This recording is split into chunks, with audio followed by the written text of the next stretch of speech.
Hello, welcome back to my YouTube channel. Welcome back to Mirror Interpretation to Mom's page. Thank you for liking, sharing, and subscribing. Thank you for being part of my YouTube channel. Um, Before I start, I like to remind you again that we have a join button on my YouTube channel, and if you click join for $3.99, you're gonna be able to see videos that are not published yet. Also, I am going to answer your questions during my lives. And if you pick the $7.99 live, you're gonna see a different at the moment about 15 videos that are for members only. There is a special part dedicated to interpreters, physical, mental health care, different things that I do after I have a difficult interpreting encounter, medical in person, legal in person, or in general OPI, what I do to keep myself well, to keep myself healthy, to keep myself in a good positive vibe. Said that, today I'm gonna create a video, and this video is called we are making video about Zoom. And what should I know before I start interpreting on Zoom, having a job interview on Zoom, any Zoom meetings that you guys may have. In these videos, I'm gonna share a lot about 25 hacks that I like you to know in order to look professional, in order to be professional on camera, or be professional for your language job interview, or for your Zoom meeting with a new client, or for a video remote interpreting sessions on Zoom. I know, guys, a lot of you now are going back to in-person interpreting, but eventually the video remote interpreting will be more and more taking part of your reality as a medical interpreter, as a business interpreter, or legal. I did a lot of legals in the last 6 years as a video remote. So I separate this video in two structures, or in two parts. Before you start, or before you Zoom meetings, things that you should do before you start your meeting, and number two, during your Zoom appointment. There is few things that I would like you to know about how to get ready for your Zoom. Okay, the number one thing, the first and the most, is the background. I do have my wall here, and how to call, I have this, let's call it a professional background. I have this huge wall behind me, which is very, very, very big. But as you can see, this is about a lot of certifications here and on that side, where if I want to put my computer further, I can do so. I do have this professional setting at my home, uh, but let's start with the things that I will advise you to avoid on Zoom, and things that look bad on Zoom, and things that look not professional on Zoom. The number one thing is gonna be a messy house, or disorganization, or anything that is all over the place, like cabinets, books, cups, clothes, I don't know, papers and stuff like that. Yes, I will be honest with you guys, I'm disorganized person. I am trying to get better at that, to be more organized and more tidy. I am disorganized, but I'm kind of a freak on the cleaning side, but I'm trying to get more on being organized. I gotta tell you that I know that we are not perfect beings. We are not a museum creatures that have everything online, and normally sociopathic or psychopathic people have complete organized houses or something like that, unless you have someone that you pay to do that for you, which I don't, and most of you don't, I guess. But I do have my desk, which is right there, and my desk is disorganized. It's like a creative mess. I would have different markers, different pens, different boards on which I will have a paper. I will have a board in my bedroom, a board in my living room table. I will have a board in my kitchen. I will have boards everywhere, basically. This is writing boards. Let's say I take a call and I'm in my bedroom, or I am folding clothes, or I'm doing something that doesn't make noise, that I can still take a call. I will have a board nearby, and inside of each board I will have a pen stuck exactly like that, so I can take notes. But the matter of the fact is that I always have this space for Zoom calls. And I will tell you, I do a lot of Zoom interviews, a lot of video calls, a lot of interviews are happening over Zoom, especially for video remote interpreting. For OPI, even in person, Zoom is a great tool that a lot of companies use to evaluate you. So number one, if you're gonna have a Zoom call, even if you're not the most organized person, do not show some disorganization behind you. Yes, I know we're not gonna be all the time perfectly organized, but you should have a space to be professional, to look professional. I understand that not everybody have all these trainings that I do, but just whenever you go on Zoom, just be aware of your background. So number one is do not show any disorganized clothes, bookshelves, anything like that. Number two, if there is a wall behind you and there is shelves that look really bad with some kind of a stuff on those shelves, like some brown colors, it's a no-no thing. Number three, if you're gonna take a Zoom call, do not do it on your bathroom or bedroom, even in your bed. And if you don't have a lot of space, if you're gonna do it on your bedroom, make sure that the caller on the other side can see just a blank wall. They don't see your bed. They don't see you lying, playing with your pillows and stuff like that. The number one, two, three, four, five, the fifth place that I don't advise you to take this calls is your kitchen. I do, if somebody work with me, they know that if it's not so official, I will do take the Zoom meeting in my kitchen. Yes, I sometimes do that. But the setting of my kitchen will show you a wall right behind it in the bottom, so you're not gonna be able to see a bunch of things. And also I keep my kitchen very minimalistic, so if let's say I have a cup or something that is not clean, it's gonna be down the sink and nobody's gonna see it. Even though that's a fact, taking a Zoom call in the kitchen is a no, no, no.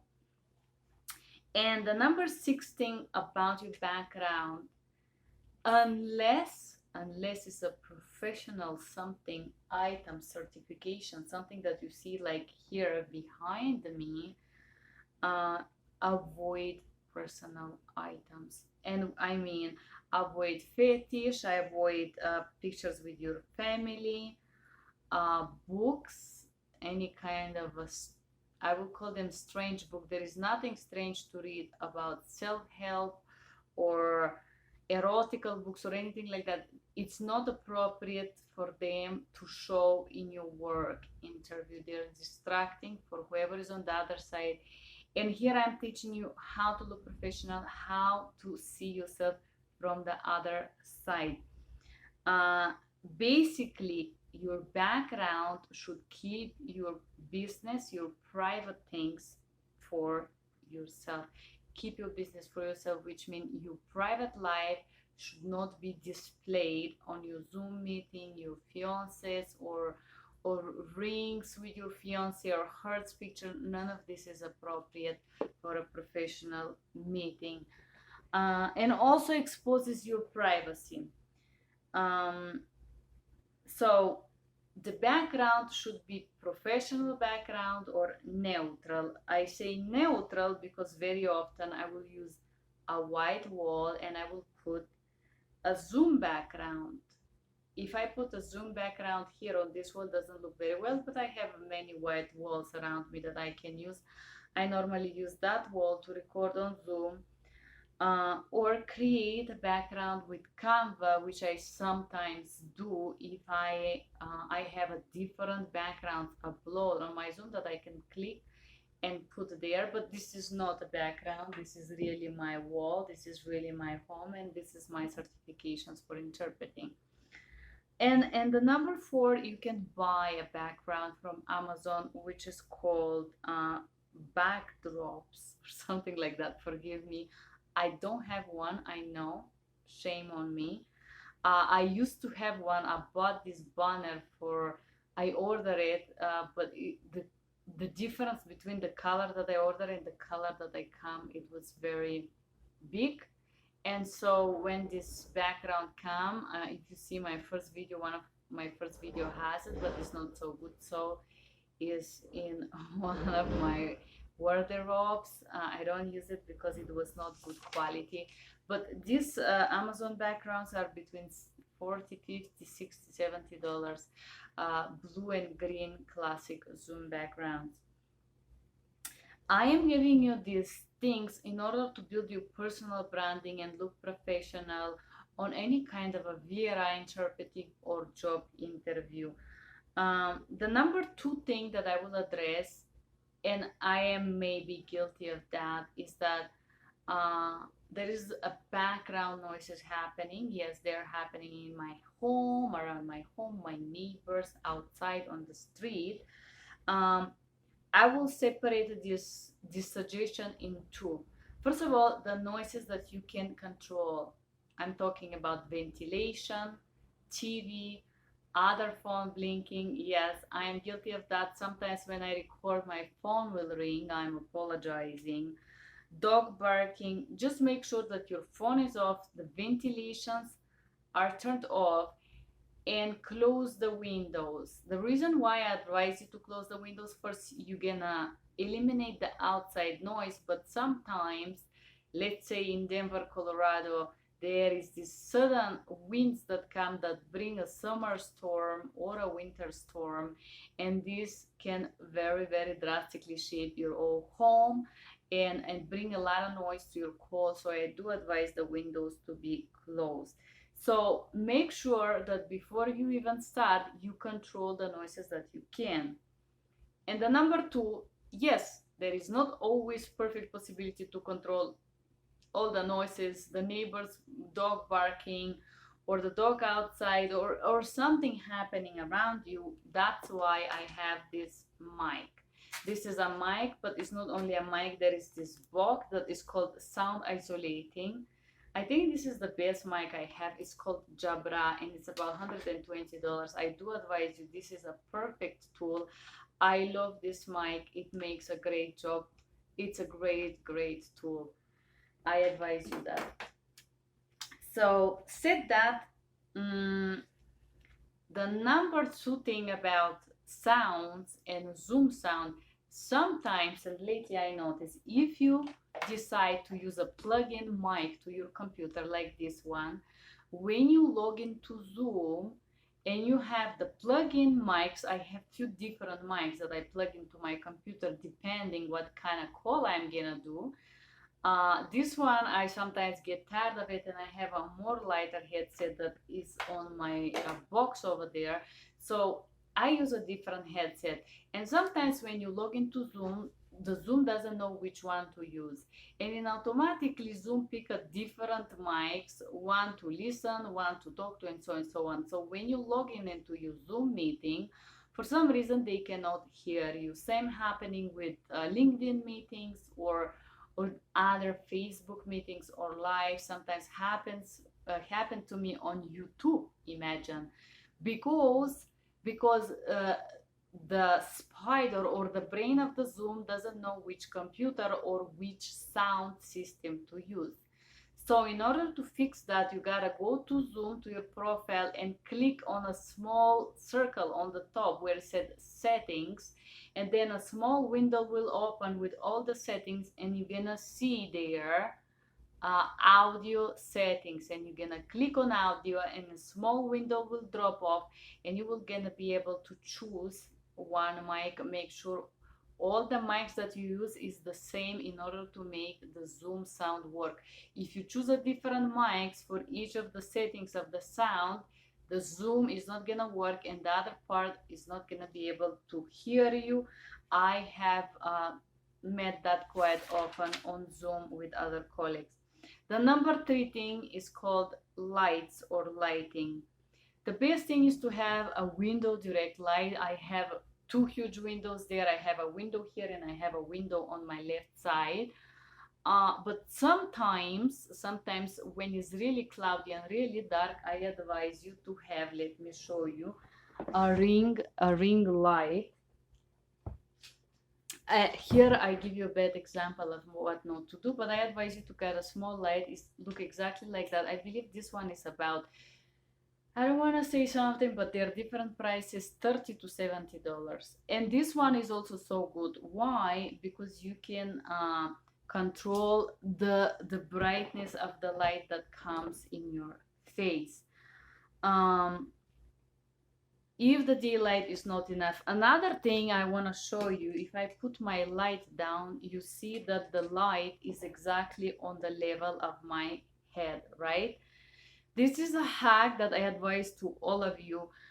If you're gonna be seated on your Zoom meeting, the light should be on your side, and I normally put it on one side on the level of your head, exactly on this level, on diagonal.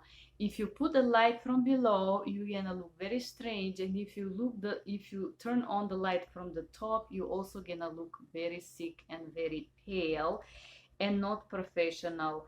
So the light must be on your face. The light must show your it must show your facial expression. You gotta look clear and pleasant, because people do hire pleasant people, right?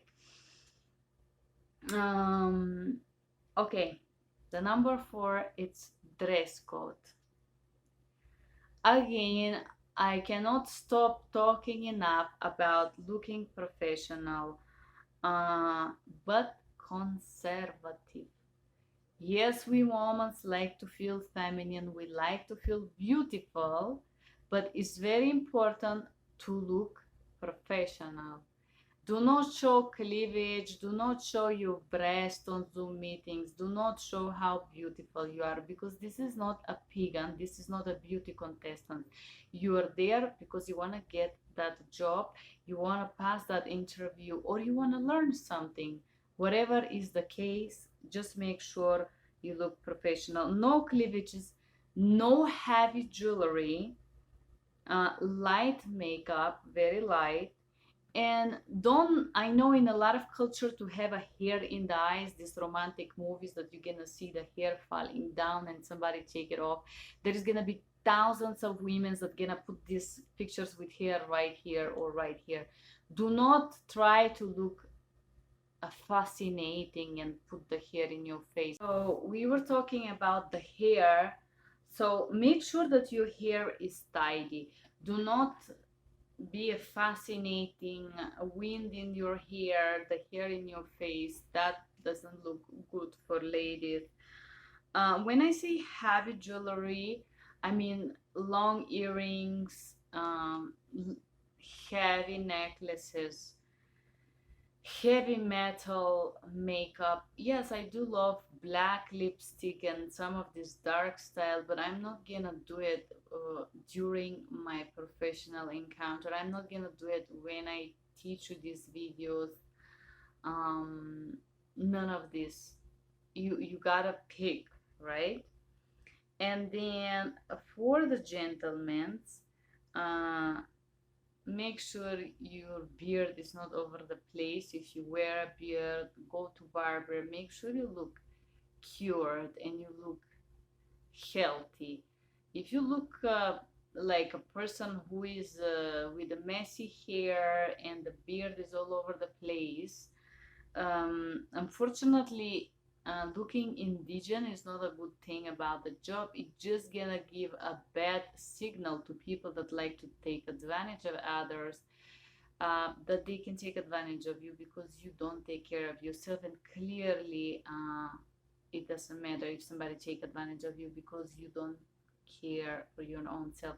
This is just a wrong message that you send subconsciously to someone when you show up to an interview without looking okay, without looking healthy. I don't say you gotta look beautiful, just look cured, just look that you care for yourself, right? And then for both male and females, your tooth. I know I don't have a perfect tooth, and I'm aware of that. We know we cannot have Hollywood smiles, all of us, and I am self conscious about my tooth, but just make sure there is not something on them, that you don't play with them, or you don't play with yourself, with your hair. You don't make any kind of strange gesture or cleaning your mouth or anything like that, because it looks really really bad. And another thing I always have, and I advise you to do, I do have a cup of water. uh, it doesn't matter like how, if it looks like it's gonna be a short meeting or a long one. If you have to talk for a long time, your throat get dry, and having a sip of water help your voice. And if it's a very long call or interpreting or meeting, it helps you relax. Water is very good distraction. It's a professional distraction because you cannot eat during any of those meetings, but you can have a sip of water, which is great. So during the call, there is a few things that, um, as I already said, you should have your setting ready. I do get a little bit early. I repeat that millions of times. Being early, check your mic, check your background on Zoom, check your if you can hear, and then log in. Uh, Once you're admitted to the Zoom, sometimes they do these pauses or breaks. Um, just because we all work from home, very often happens that there would be like times for a break, like 10 minutes break or so. And you're gonna look professional on the top, but you're gonna have a pajama below, and you're gonna forget, and you're gonna get up, and that would be really funny and professional. I do have a small camera covering, which I can use, and I can show you. It looks exactly like that. And basically, even if you're on a call, you can close it, and you're still online, but nobody can see your private business. If you have a pajama, if you're eating, drinking, whatever you're doing during this break is your business. um, the another thing, do not be too close. I was on a meeting with this organization, and the lady was literally like this, and it seems like she was looking into something but not into the camera. It seems like she was doing something, and she was the host of this event, so that was really bad. So make sure you look straight forward. Imagine that this computer or this camera is the other person that sits in front of you and want to have one-to-one conversation. Something else that a lot of people do is they're gonna try. I do this too. Just try. If the call started, if the training started, I will do this in the beginning. I will make sure everything look okay. But if the call started and they're presenting full mode presentation, and you're there in the camera checking something like this look not okay. This looks bad. Instead of that, I have a tool. This is my tool. I will take notes. If it's a job interview and the person is boring and she doesn't know what she's doing, I'm gonna note that. I'm gonna analyze what she's doing, how she's doing it, why, if she apply any manipulation tactics on me. I am not gonna withdraw from this interview just because I see that her backgrounds look indigenous and abandoned and there is that much dust on her wardrobe behind. I'm still gonna stay until the end of this interview. If it's 1 hour, even though in the beginning she gave me a bad impression, I'm gonna check all the information possible. I will try to get all the information possible. The other thing is don't play with your face, with your nails, with your tooth. I already addressed that. If there is a break, cover your camera. This is, I have this on my computer and I advise to all of you to have this sliding coverage there. It's because you forget that the people are watching you, especially if it's on a break. I advise you to do that. Clearly, you cannot eat on a Zoom meetings, but I address you can have a sip of water, especially in interpreting encounters. So be engaged or look interested at least. Sometimes if I notice that this type of meeting or training is not giving me maximum, I will try not to show this to be like this or like be like, oh my goodness. Just try to respect the other people's time. If I personally notice that this meeting is complete loss of my time, I apologize and politely disconnect. If it's really that bad, it did happen sometimes, right? But so if you decide to stay there, do take notes. Think about eventual questions or things that you want to know that the speaker omit or missed or didn't train you, didn't show you, or something like that. And just try to get as much useful information as you can. Sometimes there's these meetings that you cannot use the information exactly today, but they can be very useful in general or very interesting. Or sometimes I go to these meetings that two presenters are very bad and there is this one person that is really interesting that present for 1 hour and the 3 hours was wasting, but still this 1 hour can recompensate for me staying 3 hours on the meeting, right? 3 hours that I lose basically, or that didn't teach me nothing. So you cannot always have 100% of a Zoom meeting if it's a training, if it's an informational meeting or whatsoever. Just having in mind that try to go until the end of it. Try to get the whole picture before you withdraw. The moment that they present the structure of the meeting, and let's say you're a medical interpreter and the meeting is about, I don't know, selling piping systems to the city community or something. You clearly, once they present the meeting, you clearly understand that there isn't much there for you as an interpreter unless you want to learn some new vocabulary that could be still useful for you. But just have those things in mind. The same thing I say if it's an interview on Zoom, a job interview. I do give at least 25 to 35 minutes to the presenter, which for me is gonna be enough time to present what I do, what I want you to do, what I'm expecting for you, how much I'm gonna pay you, modality of payments. 35 minutes is way more than enough for me to go in depth and give you structure all the information that I want you to know before you start. Ask your question. Even 10 minutes test is going to be included in this 30 minutes. For me, this is more than enough time. If for me the presenter in 30 minutes didn't caught my attention, I will apologize and withdraw. With the difference, one of the job interviews that I make video that you can see on my join button about a translation opportunity. Said that, I hope this video was useful for you and I hope you use these hacks when you interpret on Zoom or have a meetings on Zoom or interpret or job interviews on Zoom or anything to do with the Zoom or video remote sessions. Thank you guys for being here. Do write me a comment below if you had any problems with Zoom or any other interesting thing that you would like to comment about working with Zoom. Thank you for being here and have a good day. Bye bye.